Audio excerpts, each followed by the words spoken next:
Bonjour tout le monde, bienvenue donc pour le live, en live donc sur le Radix Club privé, mon groupe d'entraide, de soutien et de motivation. Et également bonjour aux personnes qui regarderont en replay, donc que ce soit dans ce fameux Radix Club privé, mais également sur ma chaîne YouTube Radix Fitness, Romain Pompé Coaching. Donc si vous regardez depuis le Radix Club privé, bien évidemment, je vous invite à vous rendre sur le Radix Club, sur YouTube, sur ma chaîne YouTube Radix Fitness, Romain Pompé Coaching, et à bien sûr vous abonner et à cliquer sur la petite cloche des notifications. Si vous regardez cette vidéo en replay, et que vous la regardez depuis la chaîne YouTube et que vous n'êtes pas encore abonné, faites le grand saut, faites le pas, cliquez, ça ne vous coûte rien, hein, abonnez-vous et cliquez sur la petite cloche des notifications. Mettez-moi un like sur cette vidéo et mettez aussi vos commentaires en dessous, c'est très important, ça permet à cette vidéo d'être beaucoup mieux référencée par YouTube. Voilà. Donc on va démarrer tranquillement, on laisse évidemment les personnes se connecter en live, d'accord? Donc dans ma chaîne, sur la chaîne YouTube, vous y retrouvez énormément de choses, des vidéos avec des petits exercices, des petites sessions d'exercices.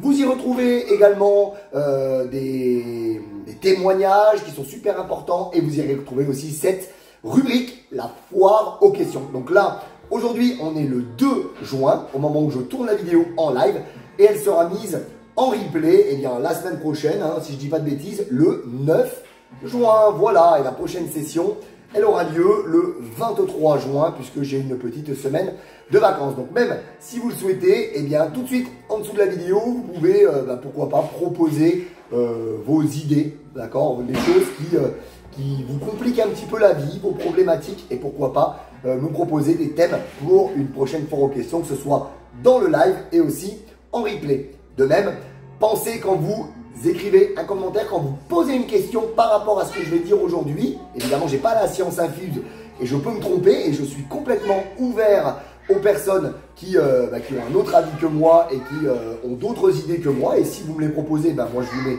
un super pouce en l'air, et j'irai peut-être m'abonner à votre chaîne si vous avez une chaîne. Donc si vous posez une question, s'il vous plaît, soyez clair dans la question, c'est-à-dire pas juste « ouais, je suis d'accord »,« ouais, je suis pas d'accord ». Je ne sais pas à quel moment vous en êtes dans le visionnage de la vidéo, donc mettez bien « je suis d'accord avec cette idée » ou « je suis d'accord avec ce principe » en avançant bien sûr les termes précisément, d'accord? Allez, on démarre. Donc aujourd'hui, on va donc parler des troubles de la digestion, notamment de la constipation, de la diarrhée. Et par rapport à la diarrhée, moi je vais vous parler de mon expérience à moi, d'accord, et de quelques solutions, méthodes naturelles pour régler tout ça. Alors, donc, les troubles du transit touchent malheureusement mesdames, et voilà, moi je coach, je suis coach sportif, je coach plus de femmes que d'hommes, et mesdames, vous êtes plus touchées que les hommes par l'ensemble des troubles digestifs. Bonjour à toutes les personnes qui se connectent. Je lirai les questions à la fin, ok? Donc en effet, mesdames, vous avez les intestins plus fragiles, d'accord? Donc vous êtes plus vulnérables aux substances irritantes. Donc votre estomac se vide aussi moins vite que celui des hommes, ce qui entraîne des ballonnements, des nausées et d'autres gênes abdominales.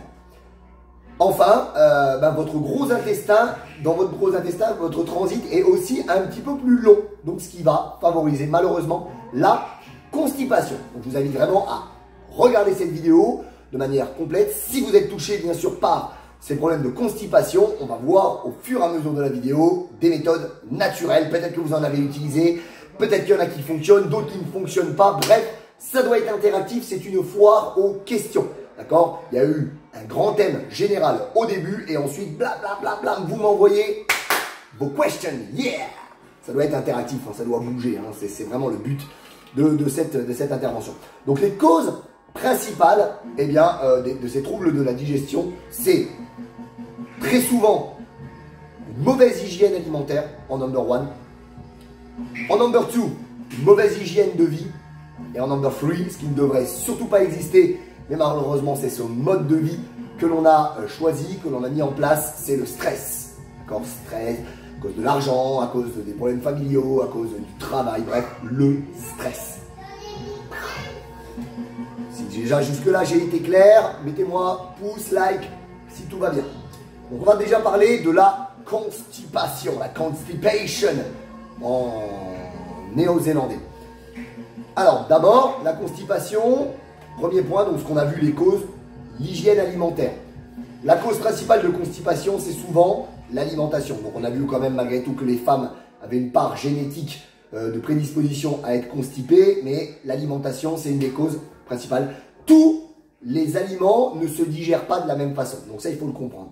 Il y a des aliments qui vont lutter contre la constipation. En premier lieu, les fibres.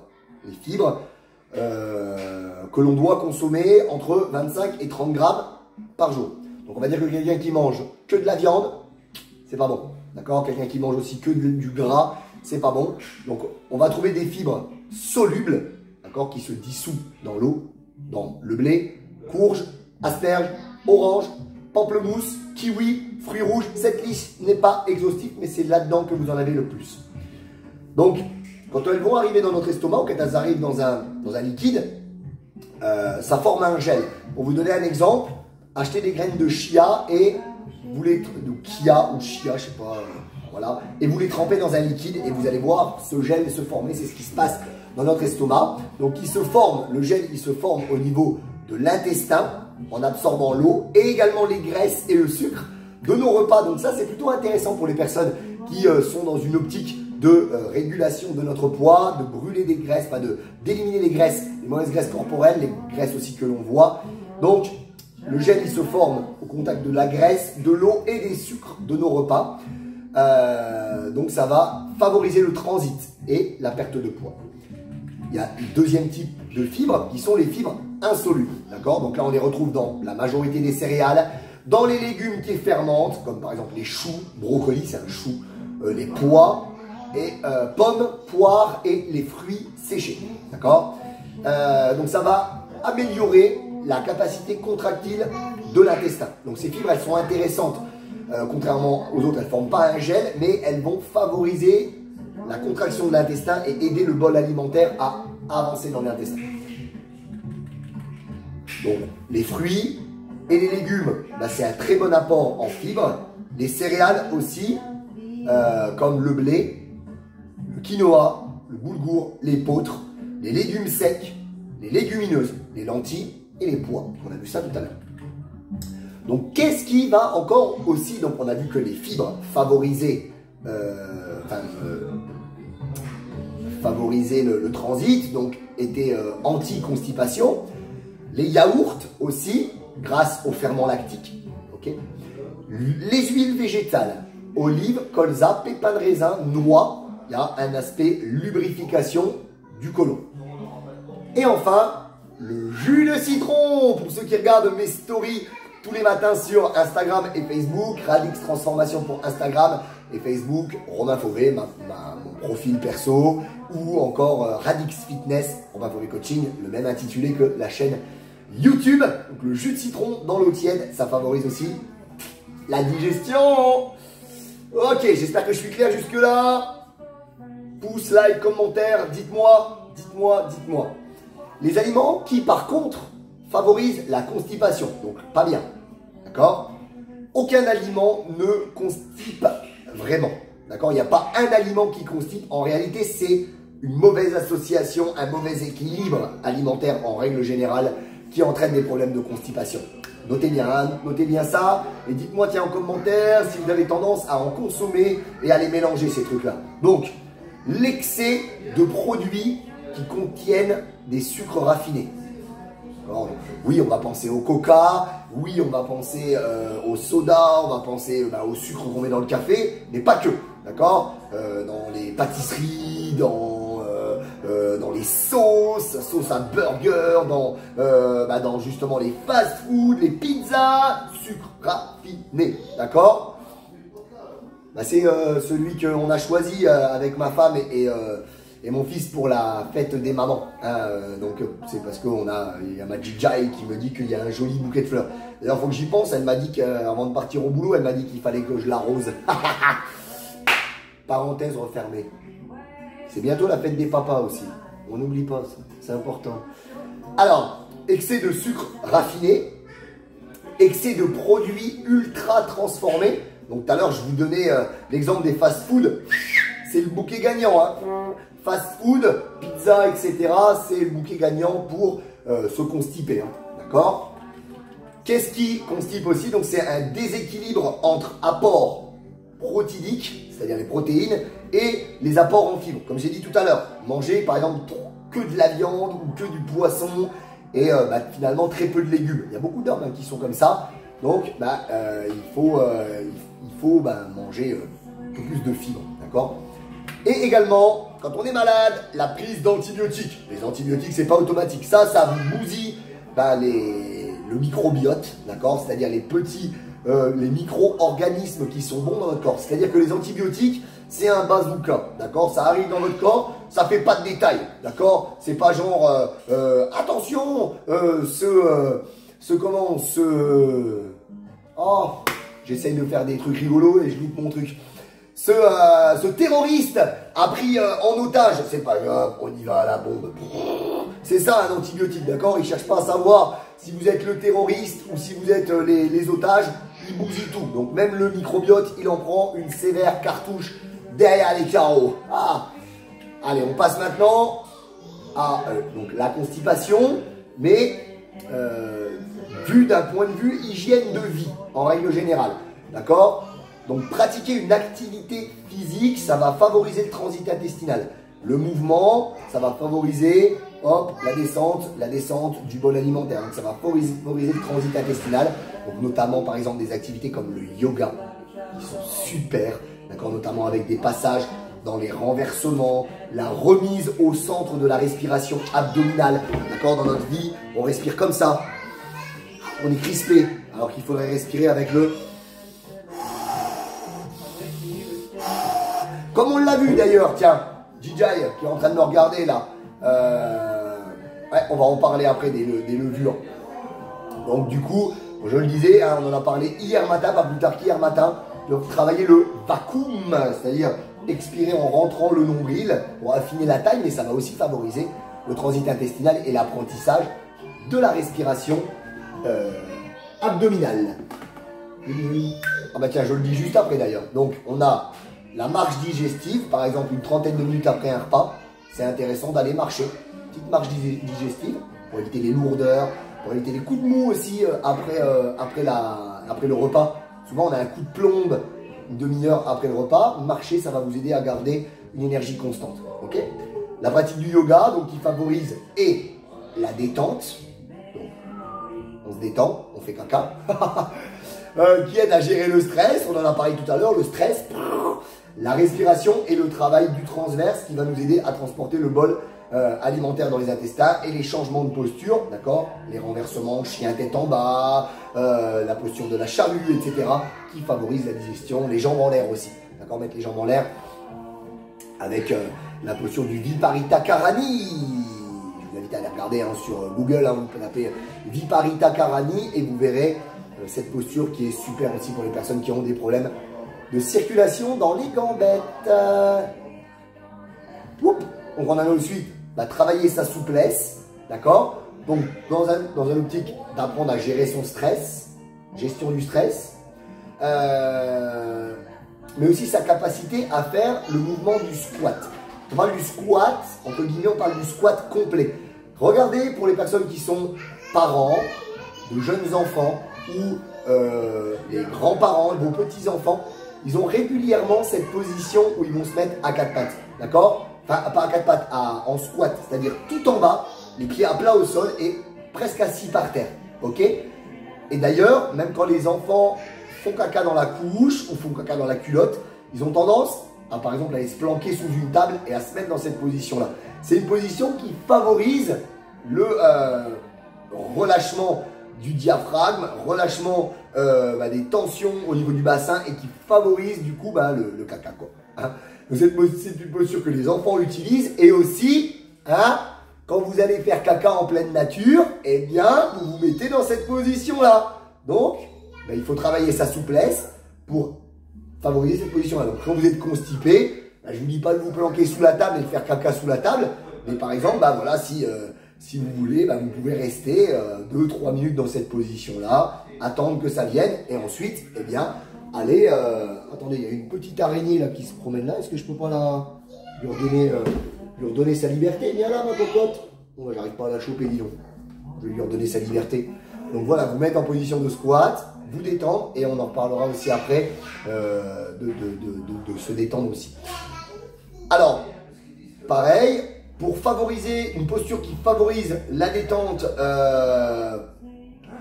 comment du périnée et qui va aligner le rectum, parce qu'en fait, quand on est en position debout, vous savez, on a tous une légère bascule, très légère bascule du bassin, plus ou moins amplifiée chacun, et ce qui fait qu'en fait, le rectum, il n'est pas aligné, il y a une sorte de réserve qui se fait.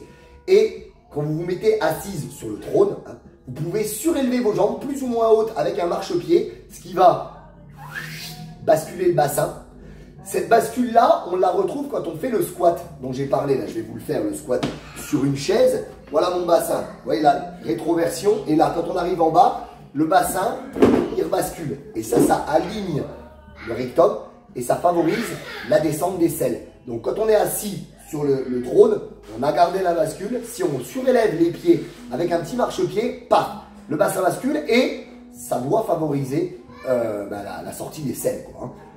Également, pratiquer le jeûne intermittent, c'est-à-dire le 16-8 notamment, d'accord? Ne plus manger de 20 à 20h, de 20h jusqu'à midi le lendemain, d'accord? Ce qui va laisser notre système digestif avoir du repos, ce qui est important pour lui, d'accord? C'est comme si sinon on faisait du sport toute la journée, non? Sinon, et ça va aussi éviter la surcharge alimentaire. Grosse surcharge alimentaire au niveau du tube digestif, quoi. D'accord, il n'y a pas de surcharge alimentaire, ça se repose, ça travaille comme il faut. Ok. La première chose, et moi le premier, je ne le fais pas bien, une bonne mastication, bien mastiquer. La digestion, elle commence par là. Le problème, c'est que on n'a pas beaucoup de temps pour manger. En règle générale, le midi, c'est sur le pouce. On digère très mal. On fatigue notre système digestif et on digère très très mal. Il faudrait normalement prendre une bouchée, poser sa fourchette, bien mastiquer, avaler pour bien ensaliver, mettre en place déjà les enzymes salivaires, bien détruire les aliments, commencer la destruction des aliments pour pouvoir mieux digérer. Et ça, c'est important. J'irai lire ta petite question après, DJ.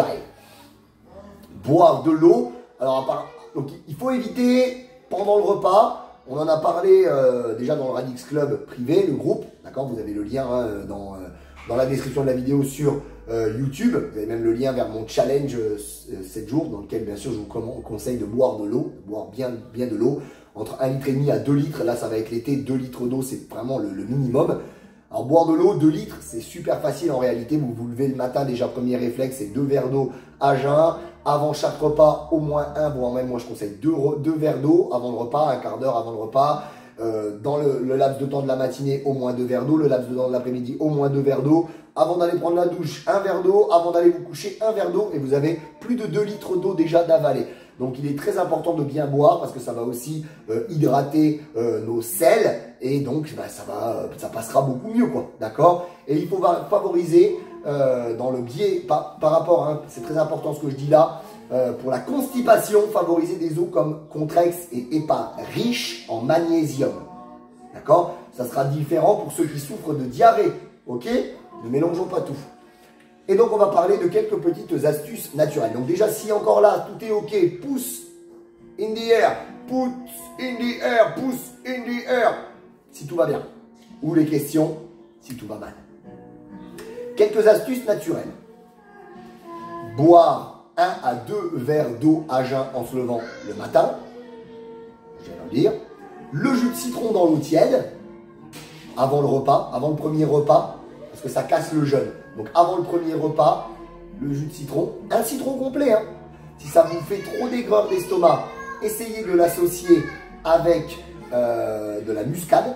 Ça peut réduire les aigreurs d'estomac. Si c'est trop insupportable, essayez un jour sur 2. Puis si vraiment ça passe pas, arrêtez, hein, tout simplement. Au petit déjeuner, un petit peu avant le petit déjeuner aussi, pourquoi pas 2 kiwis entre 15 et 20 minutes avant le repas, hein. Je crois qu'il y en a qui connaissent cette astuce du kiwi. Alors pareil, on le mastique bien, hein, on ne le gobe pas. Alors, il y a des personnes, quand on m'a proposé ce thème, il y a des personnes qui m'ont dit, bah ouais, mais voilà, moi après, j'ai mon total calorique dans la journée et tout. Je sais que les pruneaux, ça déconstipe, mais bon, c'est très riche. Bah oui, hein, c'est des fruits, c'est pas des fruits secs, c'est des fruits séchés, d'accord, souvent les pruneaux. Et bah, la teneur en sucre a un petit peu explosé hein, dans un pruneau. Donc, bah, soit vous remplacez une portion de fruits de votre journée par la prise de 3-4 pruneaux. Donc je sais que ça ne fait pas beaucoup.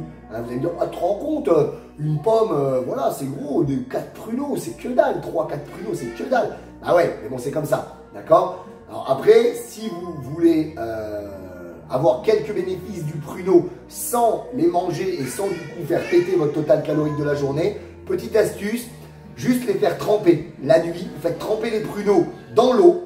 Vous ne les pressez pas, vous ne les broyez pas, vous les faites tremper la nuit. Vous les sortez le matin et vous buvez cette eau dans la journée juste avec l'eau de trempe. D'accord? Ça peut être bien. Bien sûr, les pruneaux, un peu de la même manière que les kiwis, à jeun le matin avant le premier repas. J'en ai jamais vu. Vous me dites si vous en avez déjà trouvé et vu en pharmacie des cubes de fibres. D'accord? Pour les personnes qui ne consomment pas beaucoup de fibres. Alors, c'est des fibres de figues et de rhubarbe. Donc, on peut trouver ça apparemment en pharmacie. J'ai mis une petite musique d'ambiance, mais on dirait qu'elle monte en intensité aussi, elle, qu'est-ce qu'elle a. Et on peut aussi faire des cures pendant un mois de probiotiques. Donc, les probiotiques, c'est les microbes, les bons microbes, les sympas, qui sont dans notre tube digestif. Et de prébiotiques. En fait, c'est leur nourriture. D'accord? C'est leur nourriture. Donc ça, c'est bien. On peut faire aussi de l'automassage au niveau de l'estomac. Moi, je l'ai fait beaucoup à mon fils qui avait eu un petit peu de constipation par moment, qui avait mal au ventre. Il faut masser avec la paume de la main dans un mouvement circulaire dans le sens des aiguilles d'une montre. D'accord? Puisque le gros intestin, à la fin, il est comme ça. D'accord? Donc, on masse hop, dans un mouvement circulaire l'intestin ascendant, le transversal et le descendant, d'accord, le gros intestin ici, pour faire avancer. Donc on peut très bien se le faire à soi ou prendre un rouleau d'automassage, le faire avec un rouleau d'automassage, d'accord. Ah, il y a une petite astuce que j'ai oubliée, mais moi je le faisais aussi quand j'étais plus jeune, alors ça marche peut-être, il faudra que je la rajoute, que je pense à la rajouter, mettre une bouillotte d'eau chaude. Moi quand j'étais petit, que j'avais mal au bide, ce que je faisais, c'est que, alors, je me mettais, maintenant je ne peux plus le faire parce que j'ai la tête qui traîne par terre, mais je me mettais à plat ventre sur une chaise, je me cassais en deux sur une chaise, donc tac, ça vous pouvez peut-être le faire sur une table ou un banc de muscu ou peut-être même sur un gros ballon, un gros Swiss ball, ça me faisait vraiment du bien, ça m'aidait déjà à faire passer le mal de ventre et ça m'aidait à digérer et je me mettais aussi le ventre avec une serviette sur les radiateurs, vous savez chez moi quand j'étais jeune il y avait des gros radiateurs en fonte, d'accord, je mettais le ventre dessus, alors le chaud, d'accord, mettre une bouillotte, ça accélère le processus aussi. Donc ça, il faut que je le rajoute. Vous voyez, il y a des petites idées qui reviennent comme ça. Comme quoi, hein, l'expérience. Donc, encore pareil, les pouces, les likes, les commentaires. S'il y a des choses qui ne semblent pas claires, sur lesquelles vous avez besoin que je reprécise, bien en précisant sur quoi exactement, que je ne loupe rien. On passe à la diarrhée maintenant. La chiasse. Hein. Donc, on ne parle pas ici de la diarrhée qui est due à une gastro-entérite, qui va durer normalement 3 jours. Votre médecin, si c'est un bon médecin, il va vous dire, de toute façon, il n'y a pas de médicament pour ça. Tu évacues tout et dans 72 heures maximum, tu ne dois plus rien avoir. Si tu as quelque chose, c'est que c'est autre chose. Si tu as encore quelque chose 72 heures après, c'est que ce n'est pas une gastro-entérite. D'accord? Ou alors des diarrhées dues, par exemple, quand on part en voyage, à la tourista, par exemple. Voilà. On ne va pas parler de ça. On va plutôt parler de diarrhées qui sont plutôt chroniques, donc qui vont être supérieures à 72 heures. Bien sûr, si en utilisant ces quelques petites astuces que je vais vous envoyer là, ça reste comme ça, c'est ce qui m'était arrivé, ce qui m'est arrivé, eh bien, il faut consulter un médecin. On va faire des choses qui ne vont pas trop vous plaire, je l'ai fait, mais bon, voilà, il faut en passer par là. Donc comme tout à l'heure, cause numéro 1, ça peut être l'alimentation, d'accord? Donc les aliments qui vont plutôt lutter contre la diarrhée, donc bien sûr les féculents, on sait tous hein, quand on a la diarrhée du riz, même en buvant l'eau de la cuisson du riz, les fameux sodas, le coca sans bulle, alors ça, je ne sais pas si c'est vraiment efficace, mais bon, soda sans bulle, coca sans bulle, donc les féculents, le riz blanc, la semoule, la pomme de terre et les pâtes. Donc voilà pourquoi que les hommes hein, qui aiment que la viande et les patates, c'est pas forcément, si vous êtes constipé, c'est pas forcément, enfin si justement, la pomme de terre c'est bien, si vous êtes constipé, d'accord. Et les pâtes blanches. Les légumes avec peu de fibres, donc quand on a la chiasse, on évite de manger ce que je vous ai dit avant, d'accord, le chou, les choses qui fermentent. Donc peu de fibres, les carottes, les fruits comme le coin, la banane bien mûre, les compotes de pommes sans sucre ajouté, c'est mieux. Et compotes ou les fruits cuits. D'accord, les compotes de fruits ou les fruits cuits. Ok, ça marche. Oui, ça je l'avais vu moi quand j'avais dû du coup faire un régime pendant plusieurs jours pour me faire la fameuse coloscopie, etc. J'avais le droit de manger des fruits cuits. Donc boire de l'eau. Il faut quand même boire de l'eau. Pourquoi? Parce que d'avoir la diarrhée, ça va nous déshydrater. Donc il faut boire de l'eau. Souvent on se dit, oh, j'ai la chiasse, je vais arrêter de boire de l'eau pour durcir mes selles. Ben non, il faut boire de l'eau parce que vous risquez la déshydratation. Encore une fois, les yaourts avec des ferments lactiques. Alors, il faut éviter les produits laitiers quand on a la diarrhée. D'accord. Dans tous les cas, moi, je prône le très peu de produits laitiers dans l'alimentation que j'utilise. Mais voilà, les ferments lactiques, encore une fois, pour les probiotiques, hein, d'accord, c'est des bonnes bactéries aussi. Donc, les aliments à éviter en cas de diarrhée. Donc, les aliments riches en caféine. Donc, si vous avez souvent la diarrhée, stoppez le thé et le café. Ok. Les boissons aussi chargées en caféine. Les excès de sucre, comme dans la constipation. Les produits avec beaucoup de sucre raffiné. Les produits transformés aussi, ultra transformés, ça vous filera, soit ça vous constipe, soit ça vous file la chiasse. De toute façon, donc voilà. Les produits trop gras, notamment les viandes grasses, d'accord, les mauvaises graisses quoi, hein, les viandes grasses, ok, les légumes et les céréales trop riches en fibres, donc ceux que l'on a énumérés dans la première partie de la vidéo, et le lait de vache, je l'avais dit juste tout à l'heure, ok, donc il faut mieux remplacer par des laits de brebis, de chèvre, ok, des produits au lait à base de lait, de produits, donc des yaourts, on en parlait. Donc pour les ferments lactiques à base de lait de brebis ou de lait de chèvre. Il faut éviter aussi de manger trop chaud ou trop froid. Et même boire. Boire trop froid, donc, je pense que je vais le dire après. Il faut éviter de prendre des antibiotiques, quoi. Quand on a la diarrhée, on évite les antibiotiques. Deuxième point, on passe à l'aspect hygiène de vie. Donc, pratiquer une activité pour réduire son stress, donc comme le sport, le yoga, la relaxation, la marche en forêt, etc. Souvent, la diarrhée aiguë, ça a pour cause aussi le stress, d'accord. Par exemple, voilà, moi je vous donne un exemple, hein, quand j'étais en fac de sport et que je devais aller à la piscine le vendredi matin à 7h30 dans l'eau, eh bien, voilà, moi je passais l'heure et demie avant aux toilettes, hein. J'allais 4-5 fois aux toilettes, c'était la chiasse de la peur, quoi, hein, la chiasse de la peur. Hein. Attention aussi, il y a aussi des fois où on peut avoir la diarrhée pendant l'effort, d'accord. Et les coureurs vont aussi vous parler de certains produits qui peuvent prendre, les gels ou les trucs comme ça qu'ils prennent quand ils font des efforts assez longs et qui peuvent entraîner des diarrhées pendant l'effort, la chiasse de l'effort. Donc ça, les sportifs confirmés pourront aborder le sujet un peu plus en détail. Et d'ailleurs, si vous êtes sportif confirmé, vous faites des longues distances et que ça vous est déjà arrivé, n'hésitez pas à nous faire part de votre commentaire, même si je pense que vous n'oserez pas le faire. J'ai eu la chiasse une fois, vous n'oserez pas le faire, même si voilà, on n'est pas là pour le jugement, on est là pour la science. Non, on est là pour s'informer. Donc boire de l'eau, comme je l'ai dit tout à l'heure, hein, boire au moins 2 litres d'eau. On ne se dit pas j'ai la chiasse donc je ne bois pas. Faux, nul, zéro, hein, pas de bêtises comme ça. Et surtout pas d'eau froide. Souvent l'été, on boit un thé glacé avec des glaçons et tout. Voilà, ça dézingue le tube digestif à coup sûr. Donc il faut prendre le temps de manger.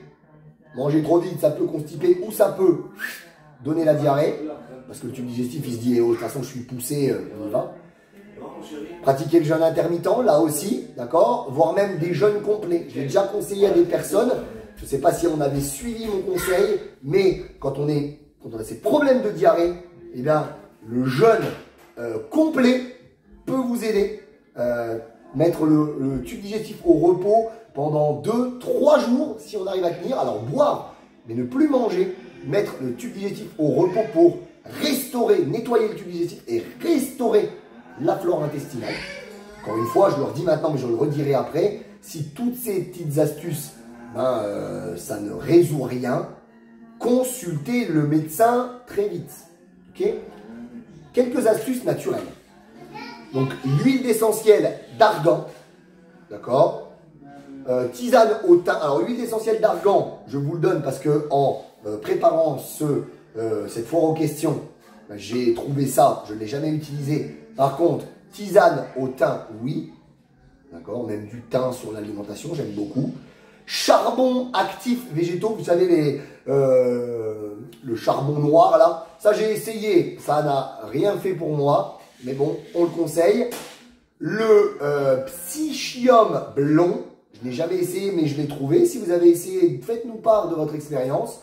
L'eau de Kyton hypotonique, d'accord? Hypotonique ou hypertonique? Hypotonique, il me semble. Donc ça, j'avais essayé, j'ai pas vu énormément de changements. L'huile d'essentiel de basilic, j'ai essayé et c'était plutôt pas mal. Le lait d'argile vert, je n'ai pas essayé. Le jus de carotte, on m'avait conseillé, je n'ai pas eu forcément de résultat. Les prébiotiques et probiotiques, c'est ce qui m'a donné le plus de résultats. Alors, normalement, il faut les conserver, notamment pour les probiotiques, au réfrigérateur, d'accord? Et la fleur de Bach, ça j'avais essayé sans forcément trop de résultats concluants. Voilà, je vous ai balancé tout par rapport à ça. Avant la conclusion, si vous avez des questions, on n'hésite pas à m'envoyer ça. Conclusion, les troubles digestifs ont forcément une cause, qu'elle soit alimentaire, physique ou psychique. Stress, etc. Il est donc important de chercher à corriger cette cause avant de vouloir agir sur le trouble avec des médicaments. D'accord? Souvent, voilà. Médecine occidentale. Bonjour monsieur docteur, j'ai mal, je suis constipé. Eh bien écoute, je vais te donner ce médicament-là. J'ai la diarrhée. Eh bien écoute, je vais te donner du, c'est comment? Les plâtres là. C'est pas du Spasfon, c'est un truc comme ça. Boum. Non. On va déjà chercher l'origine. D'accord? Comprendre d'où ça vient pour agir dessus. Donc, dans le cas de la diarrhée, par exemple, eh bien, si ça a une cause alimentaire, ben, il faut l'identifier et supprimer. Alors, on ne va pas supprimer tous les aliments d'un coup. Ok? Moi, par exemple, je sais que si, quand je mange, par exemple, du chou de Bruxelles, j'adore ça. J'adore ça. Ou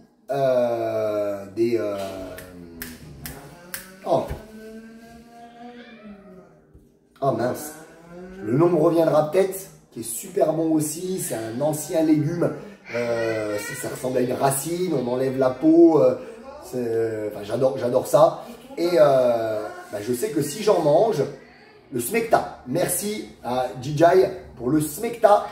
Le smecta, le plâtre, déjà trouvé. Donc, il faut déjà éliminer de son alimentation un par un et voir, tiens, ça le fait, ça le fait. Si on enlève tout d'un coup, on ne sait pas exactement lequel vient. D'accord? Donc moi, du coup, je vais en manger de temps en temps, hein, des choux de Bruxelles et tout ça, mais moins régulièrement que je pouvais le faire par un moment et avoir, eh bien, le topinambour. Merci, ma Gigi. J'aime pas les salsifis, mais le topinambour, j'adore ça. Et je sais que si j'en mange, derrière, je suis quitte pour avoir des gaz, gros ballonnement, et puis quelques heures plus tard, c'est ça dépote. Donc, j'en mange, mais malheureusement, beaucoup moins souvent que je ne l'aimerais.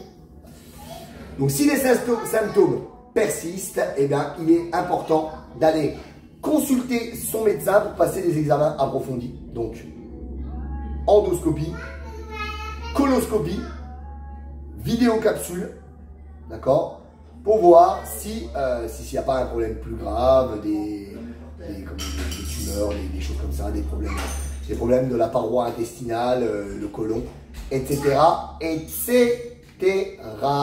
Voilà, donc je suis arrivé au bout de cette foire aux questions. Je me rapproche pour aller lire. J'ai vu que j'avais une question de ma petite Jijai juste derrière. Ultra levure pour la flore intestinale. Oui, c'est pas mal aussi, l'ultra levure.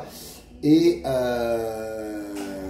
je sais pas pourquoi j'arrive pas à avancer là, je reviens toujours au même commentaire, hein, on va faire autrement. Je croyais que le repas du matin était le plus important. On ne peut pas zapper celui du soir. Alors, donc oui, il y a par rapport au jeûne intermittent, il y a cette histoire de repas le matin est le plus important de la journée. En réalité, c'est le petit déjeuner et le repas le plus important de la journée. Donc, comme je l'ai expliqué dans une de mes anciennes vidéos où j'ai traité du jeûne intermittent, je vais vous le repartager ici sur YouTube, dans le petit i en haut, si vous voulez aller regarder cette vidéo. Dans le jeûne intermittent, finalement, le premier repas de la journée, le petit déjeuner, c'est le premier repas que tu fais en fait, d'accord? Donc moi, mon premier repas, ça sera tout à l'heure à midi. Donc c'est celui-là qui est le plus important. Donc il faut qu'il contienne des protéines, des fibres, d'accord? Et pourquoi pas des glucides? Moi, je mange très peu d'hydrates de carbone, très peu de carbs. Je suis dans une alimentation low carb et ça me convient très bien comme ça. Mon corps va fabriquer l'énergie, les glucides à partir des lipides que je lui apporte et des protéines, d'accord? Il en est capable de faire ça. Donc voilà, quand on dit que le petit déjeuner, le premier repas le plus important de la journée, ça veut tout simplement dire que, eh bien, votre premier repas, il doit être composé, il doit être global, c'est-à-dire pas juste, en gros, manger les pauvres céréales pourries du petit déjeuner qu'on donne à nos enfants, qui sont des calories vides, bourrées de mauvais sucre et des produits hyper transformés, tout ce qu'il ne faut pas pour le tube digestif, pour la croissance, etc. Donc c'est surtout ça, quand on dit que le petit déjeuner est le plus important de la journée, c'est qu'il faut qu'il y ait de tout dans ton repas. Donc ça peut être comme moi le midi, ou on peut très bien zapper le repas du soir, tu as tout à fait raison. C'est-à-dire arrêter de manger à midi, donc avoir un petit déjeuner à 6 h, un repas à midi et ne plus manger de midi jusqu'au lendemain 6 h. C'est une autre formule pour faire le jeûne intermittent. Moi, pourquoi j'ai choisi de ne pas prendre le petit déjeuner le matin? Tout simplement parce que moi, le matin, en même temps que ma femme, elle ne fait pas le jeûne intermittent. Ma femme, elle prend ce que je lui fais, c'est-à-dire un pancake, une crêpe protéinée. Elle la mange et en même temps que moi, je la mange et que mon fils prend son petit déj. Eh bien, moi, je bois un café. D'accord? Comme ça, j'ai mon repas du midi avec eux et le repas du soir avec eux. Si ton repas du soir, voilà, c'est pas un moment de partage, d'échange festif avec ton entourage, tu peux très bien boire un thé ou quelque chose comme ça si jamais c'est le cas. Mais voilà, moi j'ai choisi de partager le repas du midi et du soir avec ma famille, donc le repas du matin, ça me posait moins de problèmes de le zapper. Mais si toi, ton mode de vie et ton fonctionnement tu as plus de convivialité le matin et le midi et pas forcément le soir, tu peux très bien fonctionner de cette manière. Voilà, et bien, en tout cas, j'espère que ce thème vous aura plu. N'hésitez pas, si des idées vous viennent, à poster en commentaire, que ce soit sur le Radix Club privé ou sur YouTube. Si vous avez regardé cette vidéo depuis YouTube ou que vous allez aller la regarder sur YouTube, s'il vous plaît, mettez un pouce, un like, un commentaire, partagez-la même. D'accord? Peut-être que vous vous dites que ça ne sert à rien, mais bien au contraire, ça me motive, ça me montre que ce que je produis, ce que je vous fais vous intéresse et vous aide à vous sentir mieux et bien dans votre quotidien, comme lui derrière, mon ami Koudi. Donc c'est très important, en plus il va y avoir un meilleur référencement de la vidéo, elle sera beaucoup plus visible pour d'autres personnes et donc ça c'est top pour faire avancer les Radix 7. Comme j'ai dit sur ma chaîne YouTube, dans la description de la vidéo, vous avez le lien pour rejoindre gratuitement, 100% gratuitement le groupe Facebook Radix Club privé, mon groupe d'entraide, de soutien et de motivation dédié aux femmes qui souhaitent retrouver la forme, perdre du gras, la ligne et la silhouette. Vous avez également le lien vers mon challenge 7 jours. Pendant 7 jours, je vous donne un maximum de super bons conseils, comme on a pu en faire là, à mettre en place progressivement, 3 par jour, petit à petit, step by step. C'est gratuit, 100% gratuit, d'accord? Il n'y a pas à payer quoi que ce soit, ni au début, ni à la fin, ni quoi que ce soit. C'est gratuit, c'est des bons conseils pour votre santé, pour booster votre énergie, votre métabolisme et votre vitalité. Voilà, on est arrivé à la fin de la vidéo. Avant de vous faire le fameux cri de guerre de la team Radix, eh bien, je vous encourage à cliquer sur normalement cette petite photo qui est juste là pour vous abonner et à activer la cloche des notifications pour être alerté lors de la prochaine vidéo et à cliquer pourquoi pas sur cette autre petite vidéo que je vous conseille de ce côté-là pour compléter, avoir plus de connaissances et bien sûr à la commenter, à la liker et à la partager. Le cri de guerre, Radix, Radix, Radix, aïe aïe aïe!